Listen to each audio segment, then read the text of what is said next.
Hey there guys, आज नया video लेके आ गया हूँ इस चैनल पे। जैसे कि आप लोग जानते हैं कि इस चैनल का जैसे मेजर टॉपिक्स है defence talks and all the India's home security related topics. तो हम लोग आज फिर जा रहे हैं मेजर गौरव आर्या का वीडियो देखने, जो कि बहुत ही ज़्यादा हमारे लिए रिसोर्सफुल होने वाला है। क्योंकि इसमें बोला गया है कि क्यों भारत इतना हथियार खरीद रहा है। तो let's dive into this and see why is India buying so much of arms and ammunition and everything by Mr. Gaurav Arya, and let's just see that how he explains all the defense talks related to India's internal security. So चलिए मिलते हैं इस video पे in a count of 1 2 3 here we go.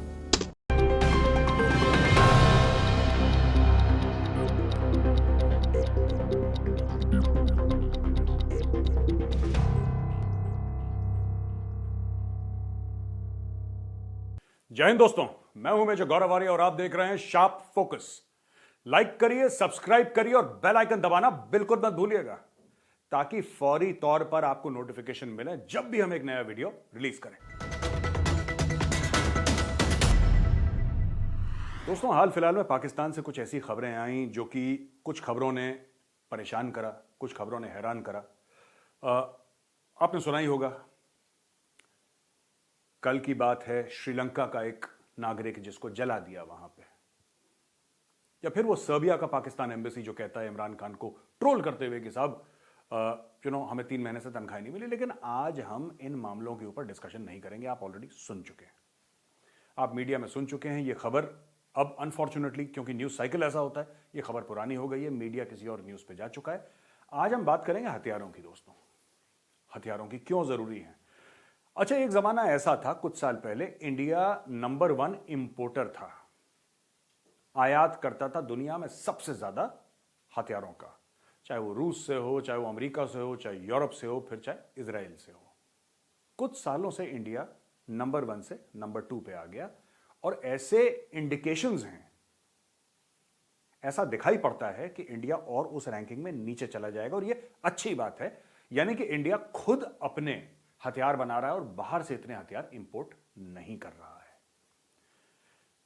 एक list है बहुत लंबी, और ये लंबी इतनी लिस्ट है कि मुझे खुद नहीं पता कि आर्मी, नेवी और एयरफोर्स का कौन कौन से हथियार हम लोग इंपोर्ट कर रहे हैं, कौन कौन से यहां पे बना रहे हैं, कौन कौन से हथियार हम लोग नए नए फौज में ला रहे हैं। फौज से मेरा मतलब है आर्मी, नेवी और एयरफोर्स। तो दोस्तों, अब मैं आपको बताऊंगा ये कौन कौन से वेपन सिस्टम्स हैं जो आ रहे हैं। ये लिस्ट कंप्लीट नहीं है, ये मुकम्मल लिस्ट नहीं है, पूरी लिस्ट नहीं है। कहीं आप बोले मेजर साहब वो वाला हथियार तो आप बताना भूल ही गए। ये सही बात है, मैं भूल ही गया हूं, क्योंकि ये लिस्ट इतनी लंबी है, इतनी ज्यादा लंबी लिस्ट है कि मेरे लिए मुमकिन नहीं है। मैंने पूरी कोशिश करी है, हमारी टीम ने पूरी कोशिश करी है कि आपके सामने एक जितनी कॉम्प्रिहेंसिव हो सके उतनी कॉम्प्रिहेंसिव लिस्ट आपके सामने पेश करें हम हथियारों की। कुछ मिनट तक मैं हथियारों के बारे में आपको बताऊंगा, उनका डिटेल डेटा, फोटोग्राफ आप देखेंगे। उसके बाद मैं बताऊंगा कि भारत ये हथियार खरीद क्यों रहा है। दोस्तों, ये पूरी लिस्ट हमने कंपाइल करी और अब मैं आपको बताना शुरू करता हूं। इंडिया और रशिया AK-203, AK वेपन आप जानते हैं, AK-47 है, AK-56 है, और भी AK के सीरीज हैं। तो इंडिया ने AK-203 का कॉन्ट्रैक्ट साइन करा है रशिया के साथ, और उसका प्रोडक्शन शुरू होने वाला है। 7.5 लाख AK-203, यानी कि भारतीय सेना के, जो अभी भारतीय सेना यूज कर रही है इंसास वेपन, ये आप देखिए स्क्रीन में, इंसास है। जो इंसास है इंडियन स्मॉल आर्म सिस्टम्स, ये जो वेपन है ये 5.56 mm का है, और ये 90s में आया था, अर्ली 90s में। इंडियन आर्मी ने अब इसको बोला है कि हम इसको फेज आउट करेंगे। पुलिस फोर्सेस भी इसको यूज करती हैं, और BSF, CRPF, ITBP, हर जगह यही हथियार यूज हो रहा है। लेकिन अब 2022 से इंडियन आर्मी AK-203 इस्तेमाल करना शुरू कर रही है। तो ये इंसास की आपने फोटोग्राफ देखी, ये देखिए AK-203, ये वेपन आ रहा है, ये इंडियन आर्मी के इस्तेमाल के लिए आ रहा है। इसके अलावा भारतीय सेना ने कॉन्ट्रैक्ट साइन करा है 118 Arjun mark 1A tanks, 118 Arjun mark 1A tanks. Arjun tank Bharat में बना टैंक है, जबरदस्त टैंक है, और मुझे याद है 1994 में 1994 में जब मैं कमीशन हुआ था आर्मी में, और जब मैं गया सूरतगढ़, पहली जगह थी जहां पे मेरी यूनिट 17 कुमाऊं की पोस्टिंग थी, तो हम लोग जब महाजन फील्ड फायरिंग रेंजेस जाते थे, सूरतगढ़ से रास्ता पड़ता है महाजन फील्ड फायरिंग रेंजेस का, जहां पे हर एक किस्म की स्मॉल आर्म्स या इवन आर्टिलरी और बड़े बड़े हथियारों की वहां पे फायरिंग होती है, फील्ड फायरिंग होती है, टेस्टिंग होती है। वहां पे पहली बार मैंने अर्जुन देखा था। वहां पे एक अर्जुन पथ भी है, एक रोड है जिसका नाम अर्जुन पथ दे रखा है, पता नहीं क्या है, लेकिन हमारे टाइम पे तो 1994 में थी। तो ये अर्जुन टैंक है, ये भारतीय सेना के जो टैंक्स हैं उसमें ये बदलाव आ रहा है, 118 अर्जुन टैंक। तीसरा है, आपको पता है कि S-400 ये एक शील्ड है, ये एक किस्म की छतरी है, ये सरफेस टू एयर किस्म की मिसाइल्स हैं, कि यानी इनकमिंग थ्रेट जो भी है, एयरबॉर्न थ्रेट शामिल planes, drones, rockets, fighter aircraft या किसी और अन्य प्रकार का एयरक्राफ्ट, उसको न्यूट्रलाइज करने के लिए S-400 भारत ने रूस से लिया है। जबरदस्त सिस्टम है, कुछ लोग ऐसा कहते हैं कि दुनिया का सबसे बढ़िया ये एयर डिफेंस सिस्टम है। अब इसमें कितना कारगर हथियार है ये समय बताएगा, लेकिन ये इंडिया ने ले लिया और उसकी डिलीवरी भी शुरू हो गई है। अब हम आते हैं अग्नि 5 पे, जो इंडिया ने 27 अक्टूबर को सक्सेसफुली टेस्ट करा था। अग्नि 5 इंटरकॉन्टिनेंटल बैलिस्टिक मिसाइल है। इसका जो रेंज बताया जा रहा है 5000 से 8000 किलोमीटर बताया जा रहा है, लेकिन मुझे यह विश्वास है, और हो सकता है मैं गलत भी कह रहा हूं, लेकिन मुझे यह विश्वास है कि इसका रेंज इससे ज्यादा है।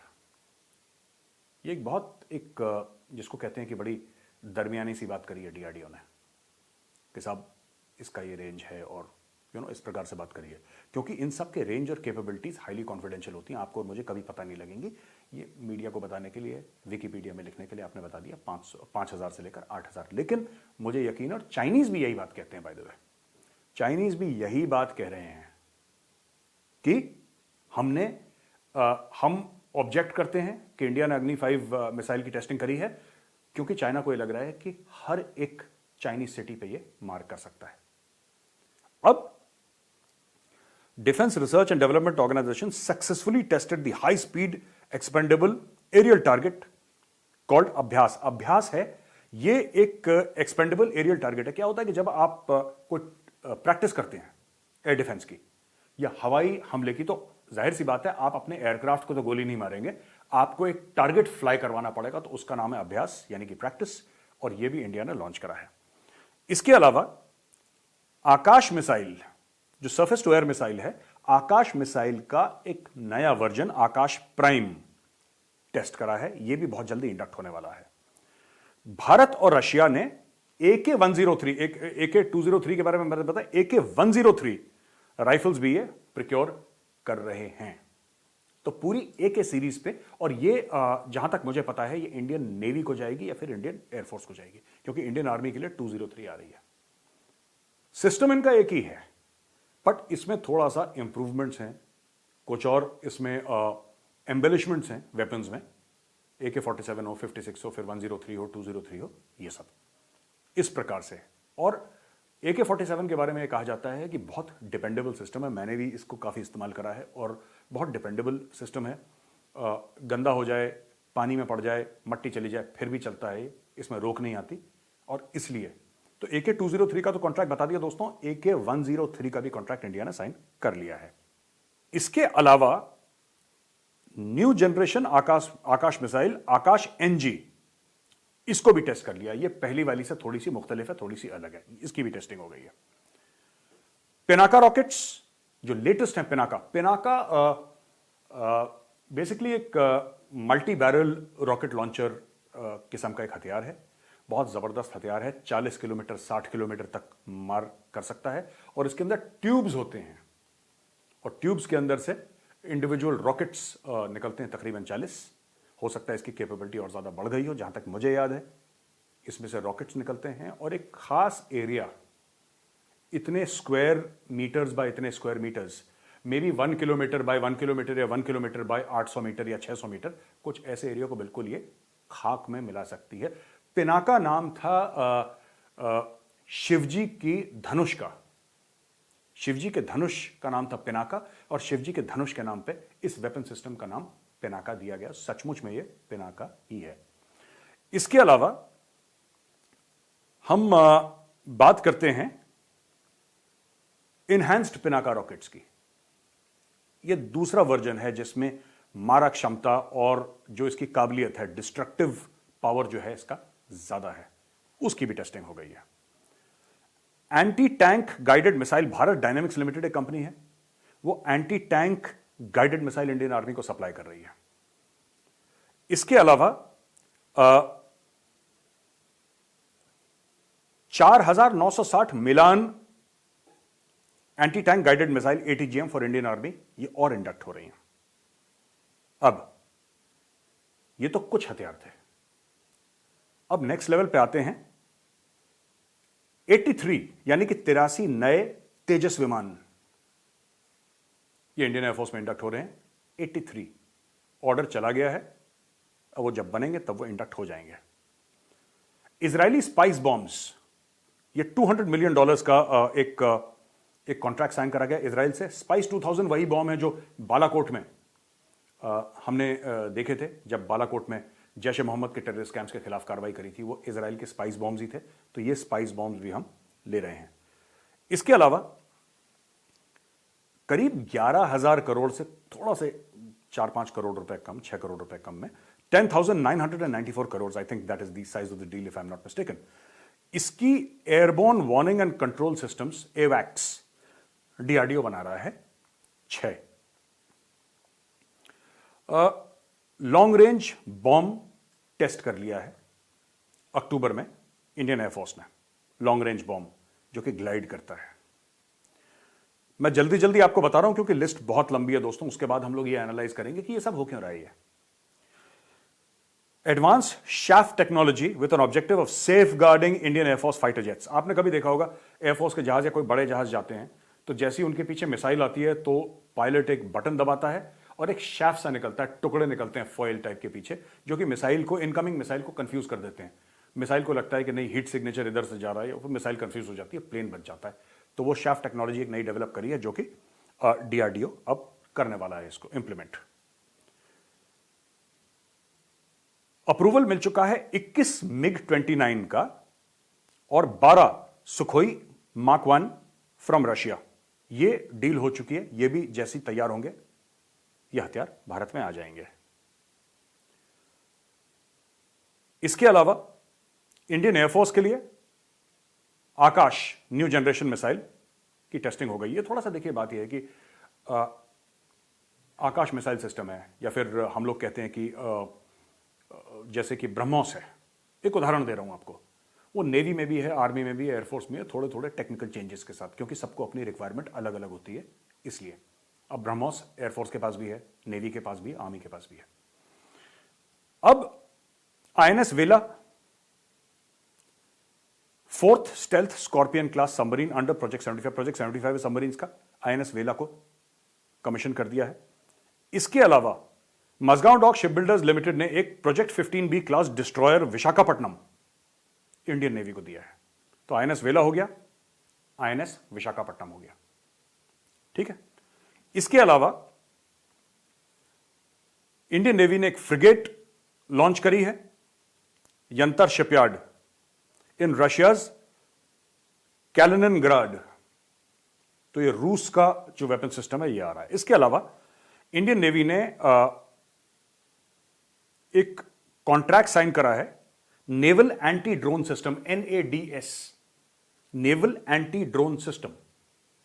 यह भी इंडियन नेवी के पास आ रहा है, क्योंकि आपको पता है ड्रोन से आजकल खासी खतरा है, और ये न्यू वॉरफेयर जो बन रहा है, स्वार्म की बात कर रहे हैं लोग, ड्रोन्स की बात कर रहे हैं, तो उन सब के लिए एंटी ड्रोन सिस्टम नेवी ले रही है। इसके अलावा 2021 में जुलाई में under project 75 Indian government issued a tender of 50,000 crore to build 6 conventional diesel electric submarines. Project 75 के तहत 50,000 करोड़ रुपए का एक कॉन्ट्रैक्ट दिया गया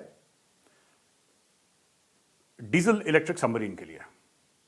इसके अलावा Indian navy MH-60 Romeo helicopters ये मिल रहे हैं, MH-60 Romeo, these are top of the line, top class helicopters जो इंडियन नेवी ले रही है, और इंडियन नेवी को डायरेक्ट अमेरिका से ये हेलीकॉप्टर्स हम लोगों ने खरीद लिए हैं। दोस्तों, आपने देखा, मैंने आपको यहां पे बताया कि भारत कौन कौन से नए सिस्टम्स ले रहा है। ये लिस्ट मैंने फिर बताता हूं आपको, लिस्ट कॉम्प्रिहेंसिव नहीं है, और अगर एक आध डिटेल ऊपर नीचे हो गई तो मैं माफ़ी चाहूँगा आपसे, लेकिन मेरा मकसद आपको ये बताना था कि भारत ये सब ले क्यों रहा है। अगर आप पाकिस्तानी मीडिया को देखेंगे ना, पाकिस्तानी मीडिया कह रहा है कि साहब भारत हमारे ऊपर हमला कर देगा, ये सब उनकी आदत है बोलने की। ये सब भारत की कोई मंशा नहीं है, भारत का कोई इरादा नहीं है कि हम पाकिस्तान पे हमला करें। पाकिस्तान के बारे में मैं आपको बताता हूँ स्ट्रेटेजिक सर्कल्स में, वो तो हम ही लोग हैं जो पाकिस्तान वॉचर हैं, ऑब्सेसिव पाकिस्तान वॉचर। हमें तो आदत हो गई है, क्योंकि हम पाकिस्तान का टीवी देखते हैं, उनकी डिबेट्स देखते हैं, उनके अखबार पढ़ते हैं, तो एक ऐसी बात हो गई। लेकिन अगर आप स्ट्रेटेजिक सर्कल्स में देखें इंडिया में, आप बड़े बड़े थिंक टैंक्स देखें, या फिर आप अगर कभी मिनिस्ट्री ऑफ डिफेंस की ब्रीफिंग सुने, so they have almost stopped talking about Pakistan. आज की तारीख में भारत पाकिस्तान को थ्रेट मानता ही नहीं है, क्योंकि पाकिस्तान की जो इकोनॉमी है, पाकिस्तान की जो अर्थव्यवस्था है, वो इतनी बुरी तरीके से चरमरा रही है कि मैं ये कह दूं कि अगर इमरान खान वापस अगर 5 साल के लिए आ गया, तो फिर आप पाकिस्तान के बॉर्डर से अपनी फौज हटा ही लें, क्योंकि वो फौज जो है वो खुद को खा जाएगी। मैं पाकिस्तानी आर्मी की बात कर रहा हूं, वो खुद को खा जाएगी, खुद के लोगों को खा जाएगी। वैसे भी खा रही है, लेकिन तब बिल्कुल निपटा देगी। Pakistan is not a threat. ये तो मैंने मुहावरतन आपको एक बात बोली है कि बॉर्डर से फौज हटा दो, मेरा ये मतलब नहीं कि हटा ही दो, लेकिन आपको एक्सप्लेन कर रहा हूं कि हम थ्रेट मानते ही नहीं पाकिस्तान को। डिस्कशन नहीं हो रहा, मैं अपनी बात नहीं कर रहा, मैं ओवरऑल स्ट्रेटेजिक थिंकिंग जो है, बात है इंडो पैसिफिक की, और बात है चाइना की, बात है ऑकस की जिसका इंडिया मेंबर नहीं है, लेकिन बात है क्वाड की जिसका मेंबर है इंडिया। क्वाड वेपनाइज नहीं है, ऐसा क्वाड के मेंबर्स कहते हैं, लेकिन क्वाड के शिप्स की, नेवल शिप्स की जो एक्सरसाइजेस हैं, वो साउथ चाइना सी में और इस एरिया में होती रहती हैं और होती आई हैं। अब हम इस चीज पे आते हैं कि ये जो मैंने हथियार की लंबी चौड़ी लिस्ट आपको बताई दोस्तों, हथियार ले क्यों रहा है इंडिया, इसके पीछे कारण क्या है? कारण सिंपल है, इट्स वेरी सिंपल। भारत अपने आप को एक रीजनल सुपर पावर की नजर से देखता है और एक ग्लोबल सुपर पावर बनना चाहता है। तो दोस्तों, एजुकेशन की फील्ड में, हेल्थ केयर की फील्ड में, इंफ्रास्ट्रक्चर की फील्ड में, डिफेंस की फील्ड में, medicine and pharma, space science and technology, इन सब में भारत बहुत इन्वेस्टमेंट कर रहा है। हथियार थोड़े से दिख जाते हैं, थोड़ा सा उनके साथ एक ग्लैमर अटैच्ड होता है कि रॉकेट उड़ रहा है और टैंक्स फायर कर रहे हैं, तो आपको हमको ये लगता है कि वाह वाह, देखिए क्या जबरदस्त काम है। लेकिन इंडिया इससे कहीं ज्यादा इन्वेस्ट अपने इंफ्रास्ट्रक्चर में कर रहा है। लेकिन सड़क बनना इतना ग्लैमरस नहीं है दोस्तों, वो सड़क बन रही है तो बन रही है, तो हमारी नजर उस पर नहीं जाती। हाल ही में एक फंक्शन में नितिन गडकरी साहब बता रहे थे, स्टेज पे थे, मैं ऑडियंस का मेंबर था, तो वहां पे बता रहे थे कि कितनी जल्दी हमारे हाईवेज बन रहे हैं, कितनी जबरदस्त तरीके से हमारे हाईवेज बन रहे हैं। तो वही हाल स्पेस प्रोग्राम का है। तो हर जगह इंडिया इन्वेस्ट कर रहा है, सिर्फ हथियार पे नहीं। लेकिन हथियार पे क्यों कर रहा है? देखिए, the actual threat is China. ये बात जो CDS हैं, chief of defence staff general Bipin Rawat, वो भी कह चुके हैं, और बाकी सब लोग भी कह चुके हैं कि the real threat is China.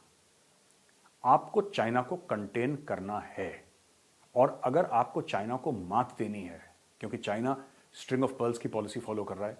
यहां पे मैप देखिए, इस मैप में देखिए आप पूरा किस तरीके से उसने साउथ चाइना सी के पास वो जो आइलैंड्स हैं, उन आइलैंड्स को रिक्लेम कर रखा है समुंदर से, वहां पे अपने बेसिस बना रखे हैं। किस तरीके से जापान के खिलाफ एग्रेसिव एयर पेट्रोलिंग हो रही है, किस तरीके से श्रीलंका, आप देखिए बिल्कुल नीचे श्रीलंका है, हनुमनटोटा पोर्ट को किस तरीके से उसने 99 साल की लीज पे ले लिया है। किस तरीके से अगर आप इधर देखिए पाकिस्तान, गवादर, पाकिस्तान तो खैर पूरा का पूरा ही गिरवी चीन को हो चुका है, और उनका बैंकिंग सिस्टम IMF को गिरवी हो चुका है। सो बेसिकली मैं ये कहना चाहता हूं, अगर बेल्ट एंड रोड इनिशिएटिव देखें आप पूरा ऊपर, तो ये चाइना अपने पैर पसार रहा है। लेकिन अब दुनिया चाइना के खिलाफ खड़ी हो गई है। अगर हम अग्नि 5 लॉन्च करते हैं या उसकी टेस्टिंग करते हैं और उसको इंडक्ट करते हैं, दिल्ली से पाकिस्तान कितनी दूर है? मैं आपको बता दूं, अमृतसर से लाहौर 50 किलोमीटर दूर है, लगभग। अमृतसर से लाहौर 50 किलोमीटर दूर है। अब कहने की बात है कि दिल्ली से कितना होगा, 600 किलोमीटर, 500 किलोमीटर होगा। क्या हमें इसके लिए 8000 किलोमीटर की रेंज की मिसाइल चाहिए? क्या पाकिस्तान यह सोचता है कि ये अरबों खरबों डॉलर जो इंडिया खर्च कर रहा है या अपने मेक इन इंडिया के तहत भी अंदर अपने हथियार बना रहा है, क्या ये पाकिस्तान के लिए? 22 करोड़ का पाकिस्तान, इतना छोटा सा, क्या हम अरबों डॉलर पाकिस्तान के लिए खर्च कर रहे हैं? बिल्कुल भी नहीं, बिल्कुल भी नहीं। ये 2 लेवल्स पे खर्चा हो रहा है दोस्तों, और 2 लेवल्स पे हथियार अंदर आ रहे हैं। Number 1 China, number 2 India's positioning in the Indo Pacific and the rest of the world. ये साफ सीधी बात है। पाकिस्तान को बिल्कुल भारत ने, मानिए कि अब तो पाकिस्तान का नाम भी नहीं लेते लोग। यहां पे आप टेलीविजन पे देखिए, पाकिस्तान का नाम भी नहीं लेते। They don't even consider it important enough to name. नाम तक लेना पसंद नहीं करते लोग, इग्नोर करो यार, कोई फायदा नहीं। तो इसलिए भारत अपने हथियार खरीद रहा है। 2-3 बातें और मैं आपको बताता चलूं। हमारे जो हथियार थे आज तक, उनका बहुत बुरा हाल था, बहुत जबरदस्त बुरा हाल था। बोफोर्स स्कैम के बारे में आपने सबने सुना होगा। बोफोर्स जो तोप थी, किसने करा, क्या करा, उसके बारे में मैं आपसे बात नहीं करना चाहता, ना मुझे कुछ इंटरेस्ट है उधर जाने के लिए। लेकिन बोफोर्स एक जबरदस्त सिस्टम है, आज भी। कारगिल की लड़ाई में इन्फेंट्री वालों ने तो जो कमाल करा वो करा, लेकिन वो बोफोर्स थी जिन्होंने पाकिस्तान को हिला दिया, बुरी तरीके से हिला दिया पाकिस्तान को। बोफोर्स ने इतनी दहशत भर गई पाकिस्तानी आर्मी में कि वो भाग खड़े हुए, वहां से अपनी लाशें तक नहीं उठाई उन्होंने। ये था बोफोर्स। लेकिन बोफोर्स का सिस्टम भी दोस्तों 35-40 साल पुराना हो चुका है। सिस्टम कितना भी अच्छा हो, और मैं फिर कह रहा हूं, बोफोर्स एक जबरदस्त सिस्टम है, जबरदस्त। लेकिन अभी हमें नए सिस्टम्स लाने हैं, क्योंकि 30-35-40 साल पुराना सिस्टम बोफोर्स हो चुका है। बोफोर्स की तोप, और आज भी वो बड़ी कारगर है। लेकिन हमें यह देखना है कि चीन के पास क्या है, and we have to have weapons and equipment better than China. बराबरी नहीं करनी, उनसे बेहतर करना है। तो इसलिए M777 जैसे हॉविट्जर्स ला रहे हैं अमेरिका से और इंडिया में बना रहे हैं। ये सब चीजें हो रही हैं। एक तो ये बात हो गई। दूसरी ये भी चीज है कि जैसे हमारी स्क्वाड्रन्स हैं, हमने राफेल के भी 36 जेट हैं, या हमारा 126 एयरक्राफ्ट की डील चल रही है, जो कि मैंने इसमें मेंशन नहीं करी क्योंकि वो सबको पता ही है, मतलब वेरी ऑब्वियस, ये हो ही रहा है इतने सालों से। अभी ये भी क्लोज हो जाएगी 1-2 सालों में। तो दोस्तों इशू ये है इसमें सिंपल सा, कि हमारी जो स्क्वाड्रन्स हैं, एयरफोर्स की स्क्वाड्रन, वो कितनी होनी चाहिए थी और कितनी हो गई है। 1/3 of the squadrons are simply not there. तो हमें उसको भी पूरा करना है, हमें अपने शिप्स को भी पूरा करना है। इसीलिए ये वेपन सिस्टम्स इतने खरीदे जा रहे हैं, क्योंकि हमारी कैपेबिलिटी में गैप्स आ रहे हैं, और ये गैप्स एक्सेप्टेबल नहीं है।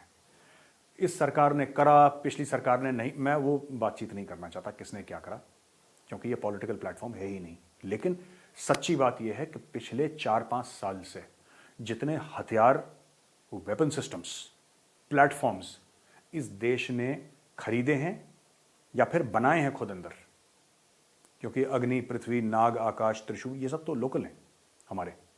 और ऐसी बात नहीं है कि ये काफी पहले से 15-20 साल से चल रहा है इनके ऊपर काम, 25 साल से चल रहा है काम, तो आज के नहीं है। लेकिन अब इनमें एक तेजी आ गई है, एक जबरदस्त किस्म की तेजी आ गई है।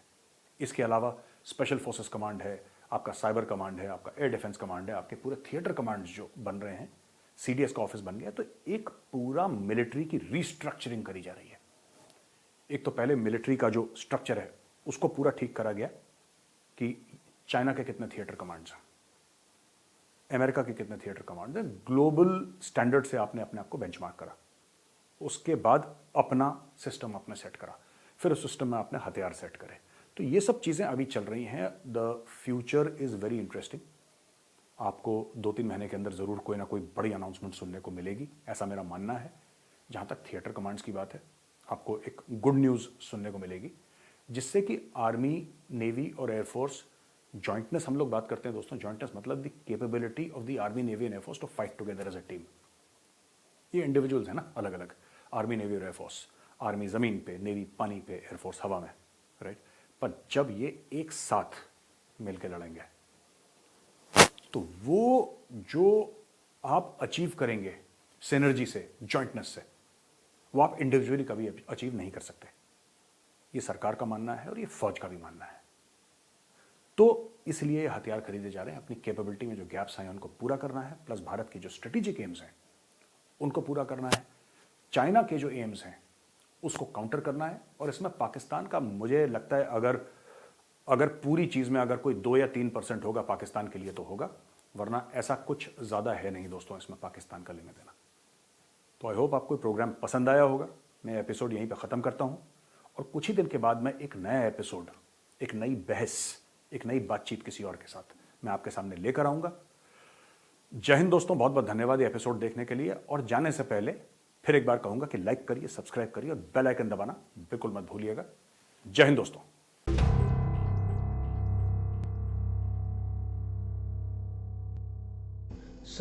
जैसे कि आप लोग ने देख ही लिया होगा इस वीडियो पे कि मेजर गौरव आर्य सर ने किसने अच्छे से हम लोग को समझाया कि हम लोग के पास क्या क्या डिफरेंट सिस्टम्स आने वाले हैं। मुझे लगता है कि ये थोड़ा पुराना वीडियो है, कि 1 साल पुराना वीडियो है, पर उसके बाद भी ऐसा बहुत कुछ आ चुका है जो हम लोग ने मतलब अपनी इस लिस्ट पे तो नहीं देखा होगा, पर ऐसे बहुत कुछ डिफरेंट सिस्टम हमारे पास आ चुके हैं, हमारे इंडियन आर्मी के पास, एयरफोर्स के पास या नेवी के पास। और मैं ये भी कह दूँ कि जो ये इन्होंने कहा कि पाकिस्तान के बारे में ये है ही नहीं, it is absolutely right, because Pakistan has now been a story of yesteryears हो गया हमारे पास। क्योंकि basically you only think a country as a threat when you and that country are in the similar position or much or more or less in the similar zone.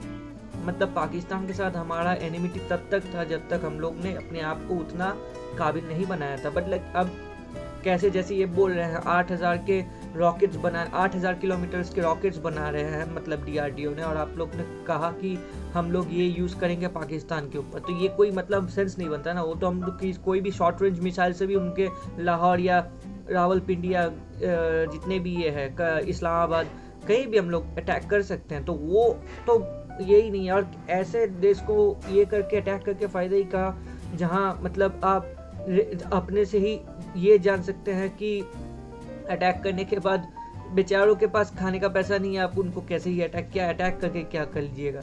तो वही है basically कि attack भी अगर आदमी किसी को करता है ना, तो वो भी एक सिमिलर कैटेगरी पे करता है।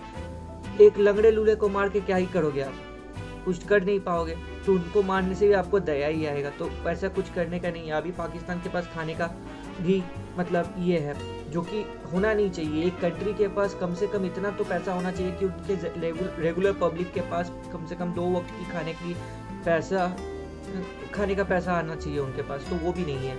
तो जो मेजर गौरव आर्य सर ने कहा कि Pakistan is not a threat and we are not even talking about Pakistan is a very very very good like you know opinion मेरे खिलाफ से, क्योंकि मेरे को भी यही लगता है। तो the major threat is China, like you know why China is the major threat. जैसे हम लोग देख रहे हैं कि China as a country is really thinking, और ये हमारे लिए भी बहुत अच्छी बात है कि China as a really like you know as a country is thinking that India is a threat to them.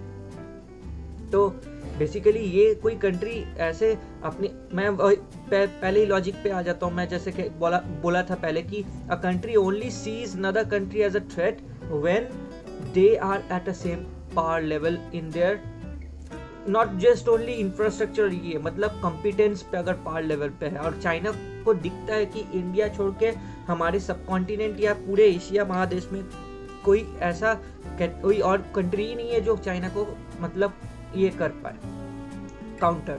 तो this is something which is very very like क्या बोले important to notice that China is trying to like you know surround Indian Air Force, Navy, everything by their Belt and Road Initiative as well as the जैसे कि बोला the